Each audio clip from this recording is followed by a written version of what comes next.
வணக்கம் உறவுகளே, எல்லாரும் எப்படி இருக்கீங்க? எண்ணம் போல் வாழ்க்கை. எண்ணங்கள் அழகானதாக வச்சுக்கோங்க. கண்டிப்பாக வாழ்க்கையும் ரொம்பவே அழகானதாக மாறும். எதற்காக இந்த பதிவு அப்படின்னா, ஆல்ரெடி நம்ம சேனலில் அங்கன்வாடி வேலைவாய்ப்பு சம்மந்தமான அனைத்து தகவல்களும் ஒன்றா சேர்த்து ஒரு முழு தொகுப்பாக கொடுத்துருக்கேன். பார்க்காதவங்க சேனலில் வீடியோஸ் இருக்குது, போய் செக் பண்ணி பாருங்கள். இன்றைக்கி அந்த வீடியோஸ்லேருந்து கேட்கப்பட்ட சந்தேகங்களுக்கான பதில்களாக தான் இந்த வீடியோ இருக்க போகுது. ஆல்ரெடி அதுக்கு நான் கமெண்ட்லேயே ரிப்ளை பண்ணிட்டேன். மற்றவங்களுக்கும் புதுசாக பார்க்குறவங்களுக்கு யூஸ்ஃபுல்லாக இருக்குமே அப்படிங்கிறதுக்காக தான் அந்த பதிவு. அதில் என்ன தகவல் கேட்டிருந்தாங்க அப்படின்னா, 10th முடித்தவங்க அப்ளை பண்ணலாமா அப்படின்னு சொல்லிட்டு கேட்டிருந்தாங்க. 10th முடித்தவங்க சமையல் உதவியாளர் பணிக்கு மட்டும்தான் விண்ணப்பம் செய்யலாம்.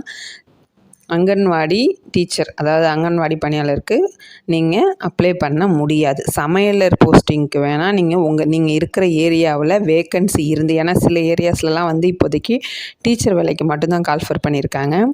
சமையலர் வேலைக்கு கால்ஃபர் பண்ணலை, அதாவது நோட்டிஃபிகேஷன் வரல. உங்களோட ஏரியாவில், நீங்கள் இருக்கிற ஏரியாவில் சமையலர் வேலைக்கு உங்களுக்கு கால்ஃபர் பண்ணியிருந்தாங்க அப்படின்னா, நீங்கள் 10th முடிச்சிருந்தீங்கன்னா தாராளமாக அதுக்கு அப்ளை பண்ணலாம்.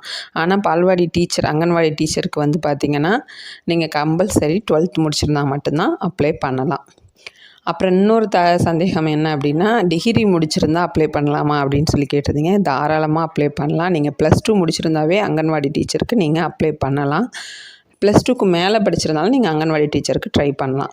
ஆனால் வந்துட்டு 10th முடிச்சிருந்தீங்கன்னா அந்த ஹெல்ப்பர், சமையலர் வேலைக்கு மட்டும்தான் நீங்கள் அப்ளை பண்ணலாம். டீச்சர் வேலைக்கு அப்ளை பண்ண முடியாது.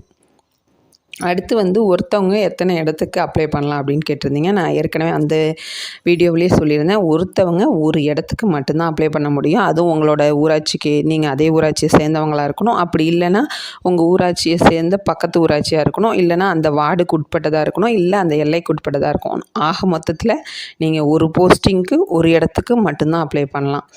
ஒரே ஊரில் இப்போ 2 இடத்துல எனக்கு காலி பணியிடம் இருக்குது, அதாவது ஒரு பெரிய ஊர் அப்படின்னா 2 பால்வாடி இருக்குன்னா 2 பால்வாடியிலையும் வேக்கன்சி இருக்குது அப்படின்னா நான் 2 பால்வாடிக்கும் அப்ளை பண்ணலாமான்னா கிடையாது, ரிஜெக்ஷன் பண்ணிவிடுவாங்க. ஏதாவது ஒரு பால்வாடிக்கு மட்டும்தான் நீங்கள் அப்ளை பண்ண முடியும்.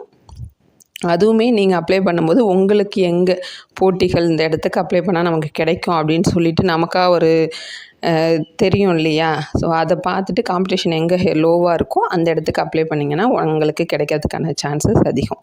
அது மாதிரி பார்த்துக்கோங்க. அப்புறம் அப்ளிகேஷன் ஃபார்ம் சம்மந்தப்பட்டவங்க தான் கொண்டு கொடுக்கணுமா அப்படின்னு கேட்குறீங்க. கண்டிப்பாக சம்மந்தப்பட்டவங்க மட்டும்தான் கொண்டு கொடுக்கணும். தவிர்க்க முடியாத காரணங்கள் அப்படின்னா அவங்கள்ட்ட விஷயத்தை எடுத்து சொல்லி, இப்போ ஒரு சிஸ்டர் கேட்டிருந்தாங்க, ஆப்ரேஷன் பண்ணியிருக்கேன் என்னோடய ஹஸ்பண்ட் கொடுக்கலாமா அப்படின்னு சொல்லிட்டு. தாராளமாக அதில் நம்ம அங்கே போய்ட்டு நமக்கான வேலைகள் எதுவுமே இல்லை. அப்ளிகேஷன் ஃபார்மை நீங்கள் வாங்கிட்டீங்க அப்படின்னா வீட்லேயே அதுக்குண்டான ப்ரூஃப் எல்லாத்தையும் எடுத்து வச்சுட்டு அதில் உங்களோட ஃபோட்டோ ஒட்டி சைன் பண்ணி எல்லா ப்ரூஃப்லேயும் உங்களோட சைனை பண்ணிவிட்டு உங்களோட மைய எண் தெரிஞ்சிக்க மட்டும் நீங்கள் வந்துட்டு ஆல்ரெடி போயிட்டு உங்களோட குழந்தை வளர்ச்சி திட்ட அலுவலகத்தில் அந்த மைய எண்ணெலாம் இருக்கும், அதெல்லாம் நீங்கள் ஃபில் பண்ணிக்கலாம். அப்படியே இல்லைனாலும் உங்கள் ஹஸ்பண்ட் எடுத்துகிட்டு போகிறாங்களோ இல்லை வேறு யார்கிட்ட கொடுத்து அனுப்புகிறீங்களோ அவங்கள அப்பங்க அந்த மைய எண் மட்டும் பார்த்து ஃபில் பண்ணி கொடுத்துருங்க அப்படின்னு சொல்லலாம்.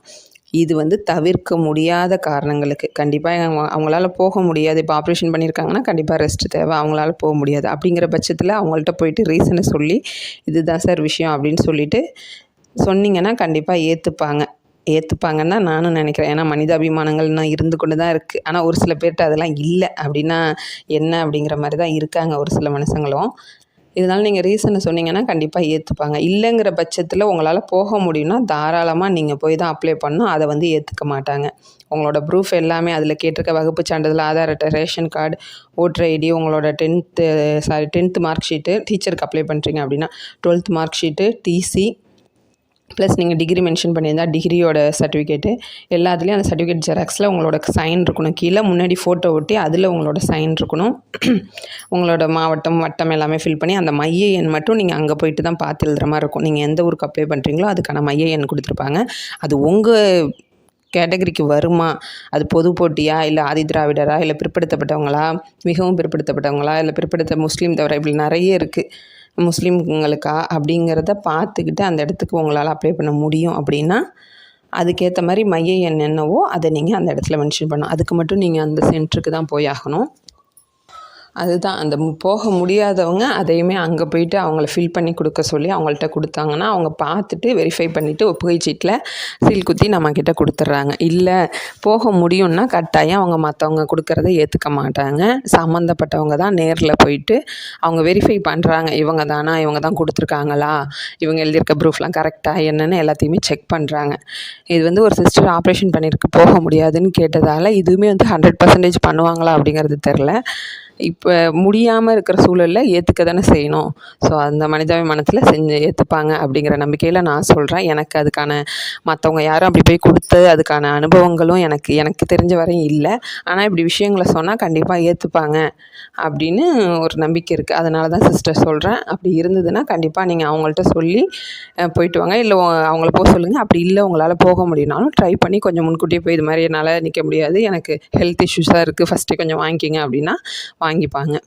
அது எப்படின்னு பார்த்துக்கோங்க. போக முடிகிறவங்க கட்டாயம் நேரில் போயிட்டு தான் கொடுக்கணும். அப்புறம் அதில் வந்துட்டு நம்மளோட போஸ்டல் கோட் நம்பரை கரெக்டாக எழுத சொல்கிறாங்க. அது கொஞ்சம் பார்த்துக்கோங்க, கரெக்டாக மென்ஷன் பண்ணிவிடுங்க. அப்புறம் இன்னொரு சிஸ்டர் ரேஷன் கார்டு இல்லை அப்ளை பண்ணலாமான்னு கேட்டிருந்தீங்க. கம்பல்சரி ரேஷன் கார்டு கேட்குறாங்க சிஸ்டர். ஏன்னா அந்த ஏரியாக்குள்ளே நீங்கள் இருக்கீங்க அப்படிங்கிறதுக்கு ஆதார் கார்டே போதுமானது. இருந்தாலும் ரேஷன் கார்டும் அவங்க கேட்குறாங்க. அப்படிங்கும்போது உங்கள் கையில் ரேஷன் கார்டு இல்லைனாலும் நீங்கள் ஆல்ரெடி ரேஷனுக்கு அப்ளை பண்ணியிருப்பீங்க இல்லையா, சப்போஸ் மிஸ் ஆகிடுச்சு அப்படின்னாலும் நீங்கள் ஆன்லைனில் அந்த பேப்பரை அந்த ஜெராக்ஸை மட்டும் ஃபோன் நம்பரை கொடுத்து எடுத்து வச்சு கூட நீங்கள் இணைச்சிக்கலாம் இப்போதைக்கு. அது எப்படின்னு பார்த்துக்கோங்க. ஆனால் ரேஷன் கார்டு கேட்குறாங்க சிஸ்டர். அப்புறம் கம்பல்சரி ஒரு ஆள் ஒரு இடத்துக்கு தான் அப்ளை பண்ணலாம். அதை நான் திரும்பவும் சொல்கிறேன். அதை நிறைய பேர் கேட்குறீங்க. தப்பு இல்லை, எல்லாருக்குமே எழக்கூடிய சந்தேகங்கள் தான். எனக்கும் ஃபஸ்ட்டு அப்படி தான் இருந்தது. ஆனால் அவங்க தெளிவாக சொல்லிட்டாங்க. இப்போ இன்றைக்கி கூட நான் நமக்கு தெரிஞ்ச சகோதரி ஒருத்தவங்க அப்ளை பண்ண போனாங்க. அவங்களுமே கேட்டதுக்கு இதே பதில் தான் சொல்லியிருக்காங்க. எங்களுக்கு ஃபஸ்ட்டே தெரியும், நாங்கள் இங்கேயே பார்த்து இப்போ தனியாக எடுத்து வச்சுருவோம், வேஸ்ட்டு தான் நீங்கள் அப்ளை பண்ணாலும், எங்களை ஏமாற்றணும்னு நீங்கள் நினச்சாலும் நாங்கள் தானே வெரிஃபை பண்ணுறோம், பார்த்து நாங்கள் இங்கேயே தூக்கி போட்டுருவோம், ஒரு ஆள் ஒரு போஸ்டிங்க்கு மட்டும் தான் அப்ளை பண்ணலாம் அப்படிங்கிறத அவங்க தெளிவாக சொல்லிட்டாங்க. ஸோ அதனால் பார்த்துட்டு உங்களுக்கு நியர்பை எந்த சென்டர் இருக்கோ அந்த இடத்துக்கு அப்ளை பண்ணுங்கள். காம்படிஷன் எங்கே கொஞ்சம் லோவாக இருக்கோ அந்த இடத்துக்கு அப்ளை பண்ணுங்கள். ஸோ வீடியோ பிடிச்சிருந்தா லைக் பண்ணுங்கள். இன்னும் ஏதாவது சந்தேகங்கள் இருந்தது அப்படின்னா கண்டிப்பாக கமெண்ட்டில் சொல்லுங்கள், நான் கட்டாயம் தெரியப்படுத்துகிறேன். வீடியோ பற்றின நிறை குறைகள் எதுவாக இருந்தாலும் கருத்துக்களை தெரியப்படுத்துங்க. உங்கள் ஃப்ரெண்ட்ஸ் அண்ட் ஃபேமிலியில் யாராவது இந்த வேலைக்கு ட்ரை பண்ணாங்க அப்படின்னா அவங்களுக்கு இந்த வீடியோவை ஷேர் பண்ணுங்கள். வீடியோ பிடிச்சிருந்தா லைக் பண்ண மறக்காதீங்க. அப்போ தான் அடுத்தடுத்த வீடியோஸ் போட தூண்டுகோலாக இருக்கும். நன்றி, வணக்கம், வாழ்க வளமுடன்.